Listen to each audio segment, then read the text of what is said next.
Hello, welcome back to MadTech. It's another very wet and windy day in Cornwall, and today, because I can't get any work done, I'm just going to do a quick review on this jigsaw I've had for a while. I bought it in Lidl's about a year or so back. It's done me well, so I'm going to do a quick review on it. Okay, so when I first got it, it came in this plastic box, typical Lidl sort of plastic box, and here's the jigsaw. So you've got your power switch on the side, your pendulum action, battery goes in the back, and you've also got plastic slide at the bottom, dust extraction bit on the back, and the speed control is just down there. And you can run it off either of these two batteries. They do a 2 amp hour 12 volt one and the 4 amp hour 12 volt. I've noticed no difference in performance other than you get a longer run time. Okay, so you can remove the dust collection. Never really used that, if I'm honest with you. This here is obviously to keep your work nice. If you're doing something quite delicate, I tend to remove it and just use it if I really need it, and it just clips off like that. And just down here you have the adjustment, so you can change the angle, and that can be done with an Allen key. You do get an Allen key with it, but I've had it a while now and I've lost it, so any Allen key will do. But you can pop it in, undo it a little bit, and then it just sort of slides forward and back, and you can then pop it into whichever position you want it in. So we'll leave it straight at the moment, do it back up.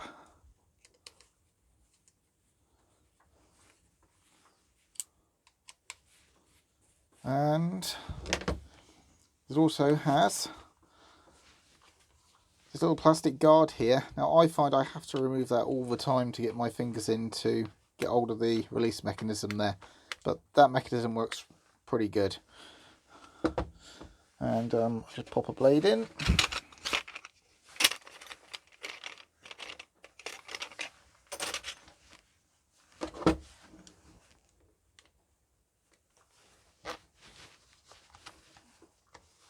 Clips in, doesn't take too long, and then obviously you can just pop your battery in the back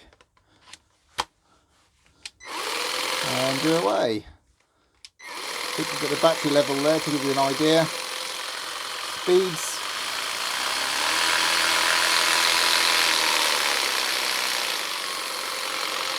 And then some alteration on that as well.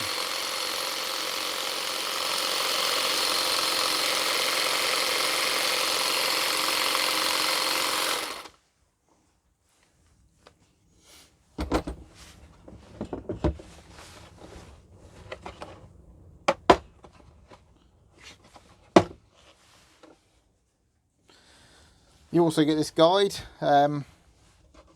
It just sort of slots in here. Oop, put it a bit of a way, might help. But yeah, you slot it in there, undo the things. I never really use it, but it's there if you have a use for it. So what I thought to do today though, is I've got this chunk of wood. We shall do a couple of test cuts just to show you it in action and go from there.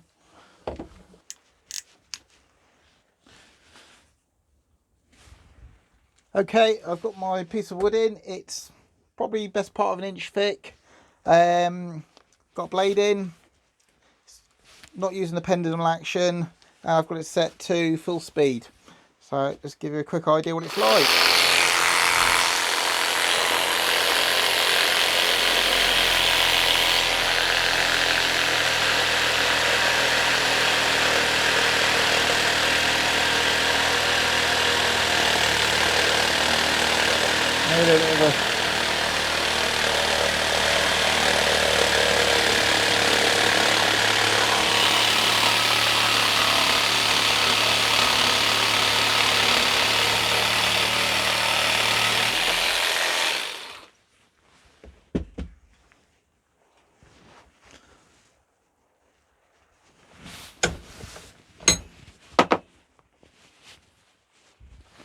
Right, there we go. I've cut a little bend in it as well. I mean, it does the job. not brilliant in some ways, but it does do the job. And just to get a rough idea,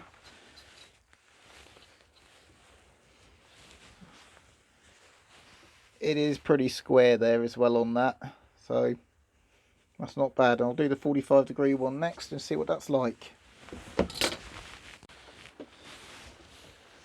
Okay, I've got it set up now over to the 45-degree. Interesting to note though, you do have to remove this to get it there, and the plastic cover as well. It just sort of gets right where the plastic cover would go. And again, this doesn't want to go back on, so looks like you've got to go without those. So we'll give that a go now and see what this looks like.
Okay, so I don't know if you noticed, there was a lot of vibration when I actually cut at that angle. I mean, it certainly cut the angle. However, it's left this lovely gouge down there.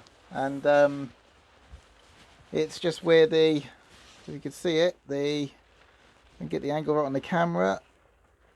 There's just that bit there is coming down and catching the wood as you go along and causing this to happen when you're sawing. So short answer is this is useless for cutting 45s.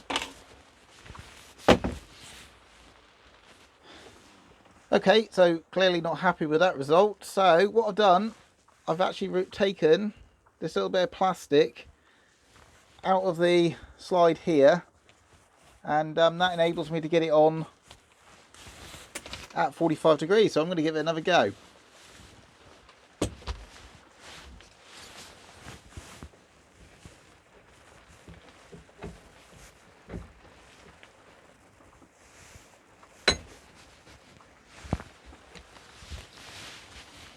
Let's try take two.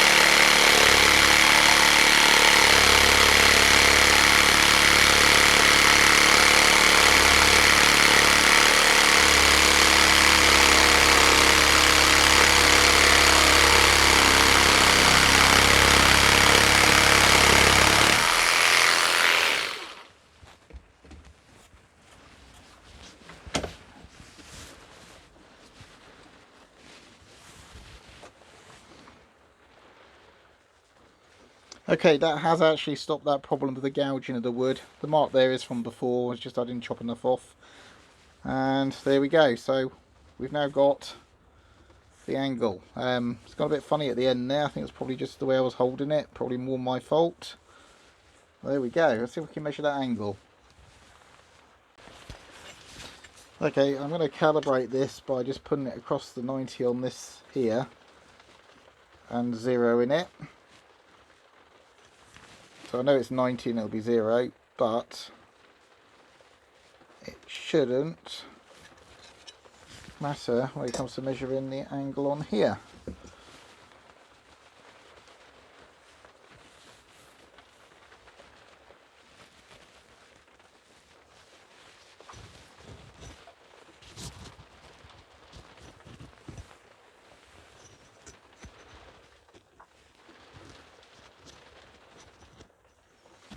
Okay, so put it in properly. Bear in mind, I did cut that freehand, which wasn't the best way of doing it. And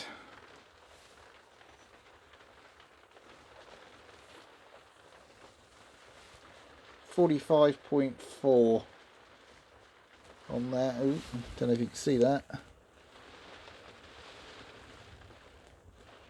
But there we go. So it's not that precise. It's got 45.6 there. So not sure how accurate these things are, I must admit. Would I use this jigsaw for cutting 45s? Probably not. It's not the best way of doing it. I've got a miter saw and things like that, which does a better job at cutting things like that. However, I did make all my boxes outside for putting the plants in with this thing. They needed to be rough cut at 45, and this did fine for those. Okay, in conclusion, is this thing any good? Well, yes and no is the answer. If you're only doing smaller jobs and you want something mobile, which isn't going to have mains cord or anything like that, then this is a great little thing. As long as you don't want to do anything super accurate, it's good. Garden boxes, things like that, which you're not worried if it's not completely got the right angle and things like that, this is pretty good tool. If you want to do something like picture framing and getting the angles dead right so you have no gaps and things like that, then this is not the tool for you.